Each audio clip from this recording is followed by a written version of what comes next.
So I made a mistake with this rear transmission mount. I put it on the transmission first, and then I realized I couldn't drop it into the subframe. I had a feeling when I was doing that this was going to be an issue, but I thought I'd be able to tilt the engine but by myself here. If I had another person, I could, but with me lowering it, I can't be over here at the same time to twist the engine to drop that in first. So if you're by yourself, put the rear transmission mount on the cradle first.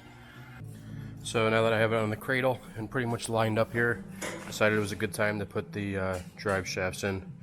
Now, when I had gone to take these drive shafts out, I took off the ball joint from down there, and I used that type of ball joint separator. And what I did was I kind of mushroomed, I don't know if I can get the focus there, but I mushroomed the bolt a little bit for the ball joint there. So I can't get my castle nut back on.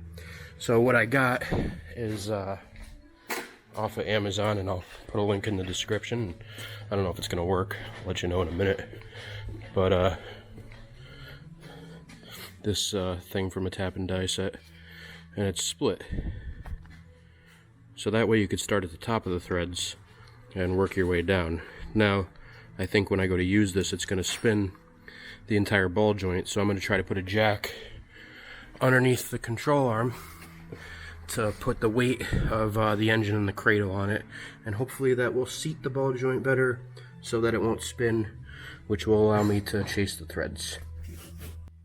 The correct way to do this on most cars is how I did it, but because these control arms are aluminum and these ball joint tops are aluminum, I don't believe anybody sells replacement for it. Control arms are like $1,000 for this car. Everything seems to be, but there's a technical service bulletin later on that came out that said don't go by the book and don't do what I did. Instead, they want you to disconnect these lower parts of the control arm here and mark your camber settings on the camber adjustments there before you do it, so that when you put it back together that way you can get close to the same alignment. But yeah, so that's the proper way to do it. I did it the improper way, and the reason they did the TS, the technical service bulletin, is because you can damage the ball joint, which I did. So the split die worked wonderfully. I don't have enough pressure on here to seat the ball joint in there, so there's still a gap. But nonetheless, I was still able to run it through. Eventually it would catch and start to spin the entire ball joint, but I just backed off and then went forward kind of abruptly, and eventually it cut its way through with the help of a little bit of penetrating oil. But it did cut through. However, it may still be slightly distorted because I can get the castle nut on partially, and then it starts to grab. So my castle nut can be started now because of the split die.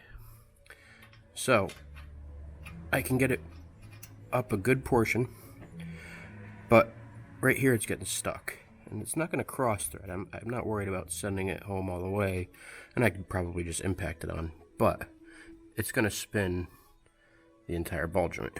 So what I do is I take a bunch of washers and I stack them in between the castle nut and the control arm, and yeah, then I just start tightening it, and it'll start to pull the ball joint down and seat it. And then I just remove the washers, and sometimes you remove one washer at a time until you could seat it properly, and then you can send it the rest of the way up, and it should keep it from spinning once it's seated. Alright, so the engine's in. It was a pain. Took me probably an hour to get the subframe bolts to line up. I did this side first.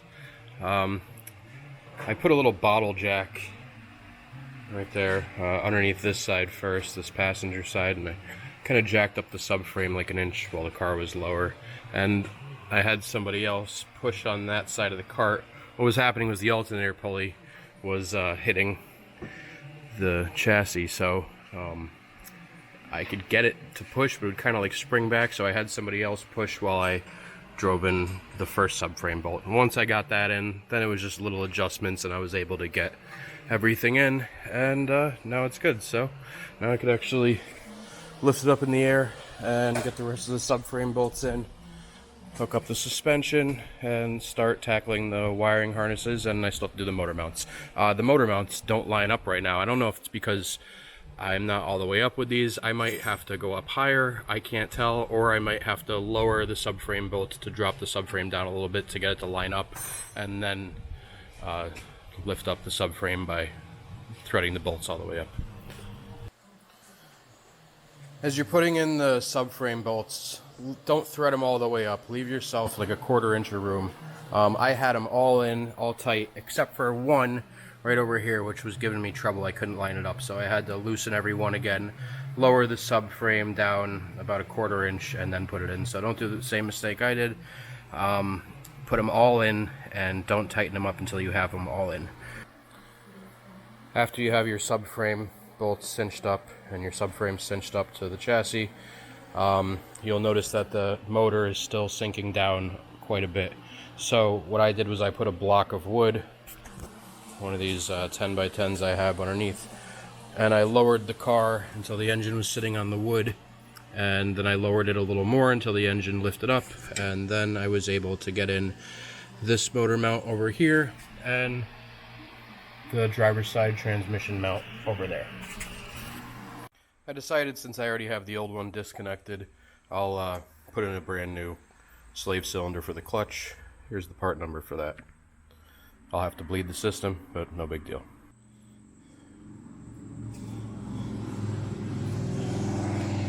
This thing is fully restored, even down the brand new stickers.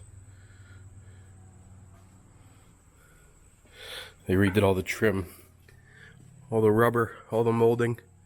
They said it was $4,000 worth of molding.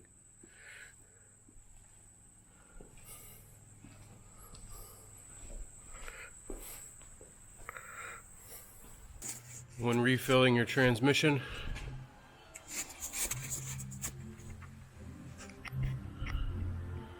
this right here is your drain plug, and up there, right here, I already have it out, is your fill plug. Right there. It takes 2.9 quarts. So you'll need 3 quarts of Honda Genuine manual transmission fluid and a siphon gun like this. And this one sucks up like more than half a quart each time you use it, so it goes pretty quick. And then you just keep putting it in that hole until it starts to drip out. You could go in there, look in with a mirror, feel with a pinky, whatever. It's supposed to be level there, so it's a self-leveling hole. And you just fill it up, and that's it. Not too hard. Oh, siphon guns. It's hard to get every little last drop out if you're on an upward angle. So what I do is I keep doing it from under here first, and then for my last fill, I go up over here, over the drive shaft, over the axle, and put the tube in for the last one, and that works. That gets it all out. So, yep. You'll also need to use new crush washers for the drain plug and for the fill plug. The drain bolt gets torqued to 29 foot-pounds, and the fill bolt gets torqued to 33 foot-pounds. Okay, so a couple things about the clutch sleeve. Let me get a light. So I only guessed and thought that my clutch sleeve cylinder piston was seated in the clutch fork. And when I went to go bleed the clutch slave cylinder, all of a sudden I see fluid dripping off of my shift linkage housing here. And I'm like, what the hell is going on? And I see oil coming out from the dust cover. So I'm like, okay, I guess I wasn't seated. And it had pushed the piston shaft all the way out, and fluid was just coming out. So I had to take that all apart.